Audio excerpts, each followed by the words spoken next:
Hello dear students, welcome once again to this incredible platform of EduLover.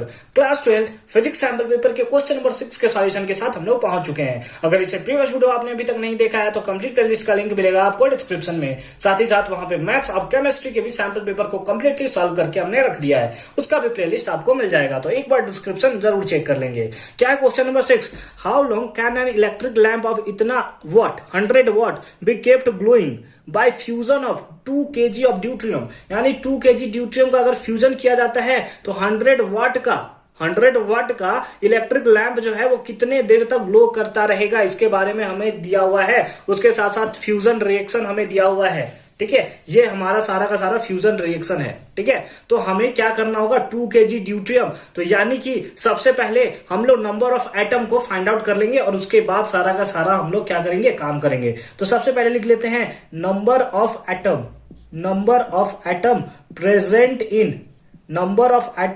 Present in 2 gram of deuterium. Sir 2 ग्राम क्यों लिया, sir 2 kg का बात किया है, 2 ग्राम आपने क्यों लिया? देखिए 2 ग्राम हमने इसलिए लिया है यहाँ पे क्योंकि अगर मैं आपको बोलूं कि कार्बन को 1 मोल कार्बन हम लोग कब बोलेंगे, तो 1 मोल कार्बन तब बोलेंगे जब ये टोटल कितना होगा, 12 ग्राम का। यानी 12 ग्राम हम कहां से ले रहे हैं, इसका जो एटॉमिक मास है, अगर इतना ग्राम हुआ तो उसको हम लोग 1 मोल बोलते हैं। उसी टाइप से ड्यूट्रियम में आइए तो 2 ग्राम ड्यूट्रियम मतलब हम लोग क्या बोल रहे हैं, 1 मोल ड्यूट्रियम। और 1 मोल ड्यूट्रियम में कितना नंबर ऑफ एटम प्रेजेंट होता है, 6 × 10⁻23। बोलिए कंफ्यूजन है? हाँ सर 6.022 होता है, × 10⁻23 होता है। हमने इसका अप्रॉक्स वैल्यू ले लिया है, ठीक है, ताकि हमारा कैलकुलेशन सेम मतलब अच्छे से हो सके, अदरवाइज बहुत झंझट होता है ना 0.22, ठीक है। तो ये हो गया 6 × 10⁻23, ठीक है, 1 मोल में। अगर इसी को अगर हम लोग केजी में चेंज कर दें, तो केजी में कितना होगा, 2 × 10⁻³ है ना, 1000 से डिवाइड दे दिया भाई, इतना क्या केजी, क्योंकि अल्टीमेटली हमें केजी में ही लाना है। तो अगर 1 ग्राम में हम लोग निकालें, 1 ग्राम ऑफ ड्यूट्रियम में निकालें, ठीक है, यहां समझोगे, अच्छे से समझोगे इस क्वेश्चन को तभी मजा आएगा, है ना। तो number of atom present in 1 gram of deuterium, तो 1 ग्राम ऑफ ड्यूट्रियम में कितना हो जाएगा, अगर हम लोग केजी में बात करें तो ये डायरेक्ट डिवाइड में आ जाएगा, ठीक है। यानी कि 6 × 10⁻23 और अगर केजी में निकाल दें, जैसे 1 ग्राम में इतना है, सबसे पहले क्या करते हैं ना, 2 ग्राम को ही केजी में निकाल लेते हैं। 2 ग्राम को ही हम लोग क्या करते हैं, केजी में सबसे पहले निकाल लेते हैं। तो हमने क्या किया कि इतने ग्राम में इतना प्रेजेंट था, यानी कि इतने केजी में इतना प्रेजेंट था, तो 1 केजी में कितना प्रेजेंट होगा, 1 केजी में कितना, बस यही वाला नंबर इधर डिवाइड आ जाएगा, कितना आएगा, 2 × 10⁻³ बोलिए यहां तो कोई कंफ्यूजन। 2 ग्राम में दिया था, 2 ग्राम को हमने केजी में चेंज कर लिया, यानी कि number of atom present in इतना केजी ऑफ ड्यूट्रियम में इतना, तो 1 केजी में कितना होता है, इससे इसको डिवाइड दे दिया हमने। लेकिन हमसे यह नहीं पूछा है, हमसे पूछा है number of atom present in 2 kg का हमसे बात किया है, तो 2 kg ऑफ ड्यूट्रियम कुछ नहीं होगा सर, 2 से मल्टीप्लाई कर दो, यानी कि 6 × 10⁻23 डिवाइडेड बाई 2 × 10⁻³ इंटू 2 से 2 मर गया, ये 3 ऊपर चला जाएगा तो प्लस में, तो 6 × 10⁻26 एटम्स, ठीक है, इतने एटम्स हमें देखने को मिलेंगे। ये सारा का सारा पॉइंट आप नोट करते चलोगे, क्योंकि आगे चलकर आपको भी पता है कि हमें यहाँ पे मिटाना पड़ सकता है, ठीक है, हमें मिटाना पड़ सकता है। तो ये वैल्यू आप याद रखोगे कि इतना आया है, ठीक है। तो सबसे पहले हम लोग क्या कर लेते हैं, अब हमें यहाँ पे पावर दिया है, तो यानी कि सबसे पहले हम लोग एनर्जी निकालते हैं। क्यों? क्योंकि power equals to energy by time होता है। तो सबसे पहले एनर्जी में हम लोग वैल्यू को फाइंड आउट कर सकते हैं, और यहाँ पे एनर्जी हमें गिवन भी है, ठीक है। तो हम लोग लिखेंगे energy released in fusion of 2 deuterium atom, है ना, 2 ड्यूट्रियम एटम। जो एनर्जी रिलीज हो रहा है 2 ड्यूट्रियम एटम के फ्यूजन में, वो कितना है, दैट इज हमें दिया हुआ है, कितना दिया है, 3.27 मेगा इलेक्ट्रॉन वोल्ट, ठीक है, ये हमें दिया है। Energy released in the fusion of 2 न्यूट्रियम के फ्यूजन में कितना एनर्जी रिलीज हो रहा है, इतना, ठीक है, इतना रिलीज्ड हमें देखने को मिल रहा है, ठीक है। अब लिखेंगे energy released in 1 deuterium, one deuterium atom कितना होगा, दैट इज 3.27 डिवाइडेड बाई 2। ये क्या हो गया, वन ड्यूट्रियम में हमें देखने को मिला कि वन ड्यूट्रियम एटम में इतना एनर्जी रिलीज हो रहा है, और 2 kg में नंबर ऑफ एटम दिया हुआ है इतना है।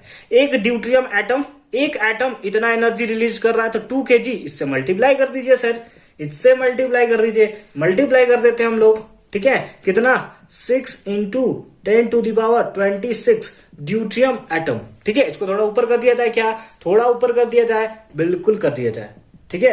तो कितना होगा 3.27 डिवाइडेड बाई 2 इंटू 6 इंटू 10⁻26, 10⁻26, ठीक है, यही है ना।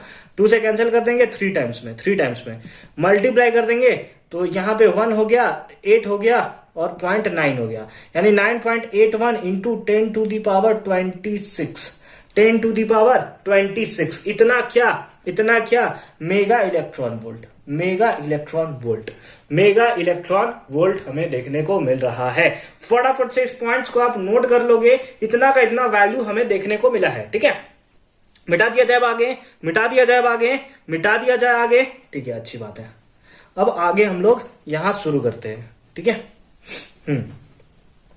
अच्छी बात है। अब ये मेगा इलेक्ट्रॉन वोल्ट है, हमें यहाँ वॉट में दिया हुआ है, जो वैल्यू हमें दिया हुआ है वो किस में दिया है, वॉट में दिया हुआ है। तो क्यों ना क्यों हम इसे, जो वैल्यू हमें आया है इसको जूल में चेंज कर लेते हैं, इस वैल्यू को हम लोग जूल में चेंज कर लेते हैं। तो जूल में चेंज करने के लिए हम लोग क्या करेंगे, 9.81 इंटू 10⁻26 इंटू मेगा का मतलब क्या होता है 10⁻6 इंटू इलेक्ट्रॉन वोल्ट, एक इलेक्ट्रॉन वोल्ट में कितना पावर 1.6 इंटू 10⁻−19, और ये चेंज हो गया किसमें, जूल में।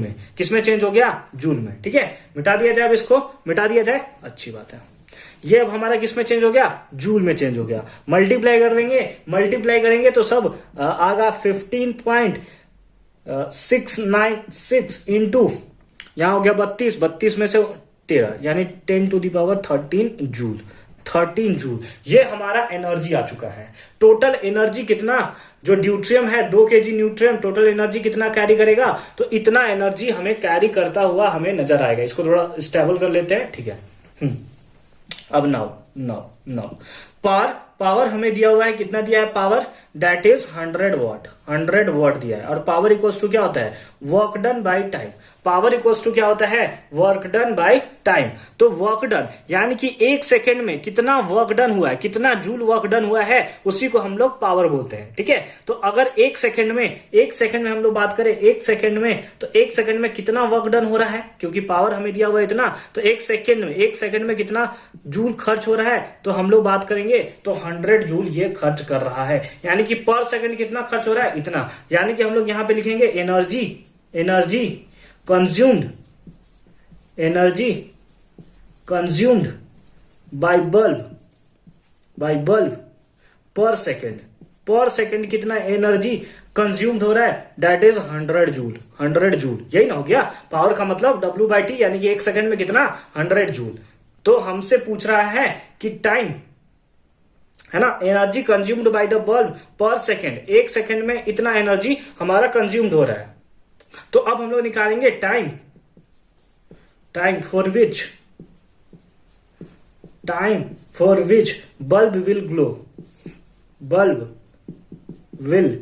ग्लो, है ना। टाइम, वैसा टाइम जिसमें क्या होगा, बल्ब जो होगा वो ग्लो करेगा। तो टोटल एनर्जी कितना है, इतना है 15.696 इंटू 10⁻13 डिवाइडेड बाई कितना 100। अब वैल्यू को हम लोग फाइंड आउट कर लेंगे, इतना क्या आया, टाइम जो है वो आ जाएगा सेकंड में, ये ऊपर चला जाएगा तो 10⁻11 हो जाएगा। तो 15.696 इंटू 10�11 100 है ना, तो ये इसका पावर 2 ऊपर चला गया तो माइनस में हो गया। ये इतना क्या आएगा, सेकंड आया है, इतना क्या आया है, सेकंड आया है। अब इसको 60 से डिवाइड देंगे, क्या आएगा, मिनट आ जाएगा। फिर 60 से डिवाइड दे देंगे, क्या आ जाएगा, सेकेंड में था, इससे मिनट से घंटा चेंज हो गया। और फिर इसको हम लोग डिवाइड देंगे 24 से, तो ये कितना आ गया, ये किस में आ गया, दिन में आ गया। फिर इसको 365 से हम लोग डिवाइड दे देंगे, किस में आ जाएगा, ईयर में। किस में आ जाएगा, ये जो वैल्यू आएगा वो आएगा ईयर में। और ईयर में सारा का सारा वैल्यू आप कैलकुलेट करोगे तो ये आएगा 97 into 10 to the power 4 year. आपको कैसे पता सर इतना है? क्योंकि अगर आप मार्किंग स्कीम देखोगे तो उसमें आंसर इतना है। क्या मस्त जोक मारा मैंने, ठीक है।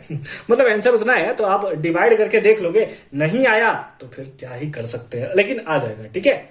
ऐसे आप देखना चाहो तो देख सकते हो। क्या है, एक जीरो यहां ले ले, एक जीरो यहां, 2 जीरो, एक जीरो यहां, 3 जीरो, और इधर शिफ्ट कर दे तो 3 और 2 5 जीरो, तो ये 5 माइनस कर देंगे 6 हो जाएगा, बाकी सब मल्टीप्लाई करके 4 के आसपास आ ही जाएगा, ठीक है। तो आई होप कि यह क्वेश्चन आपको बहुत अच्छे से समझ में आया होगा। मैंने पूरा खोल कर रख दिया, पूरा धागा खोल दिया इसका कि कैसे ये सॉल्व होता है, ठीक है। मिलते हैं आपसे नेक्स्ट क्वेश्चन में, क्वेश्चन नंबर 7 के सॉल्यूशन के साथ। अगर आपने अभी तक कंप्लीट सैंपल पेपर नहीं देखा है, लिंक डिस्क्रिप्शन में है, और डिस्क्रिप्शन एक बार चेक कर लोगे मैथ्स, और वहां पे केमिस्ट्री के सैंपल पेपर को भी मैंने सॉल्व कर रखा है, ठीक है।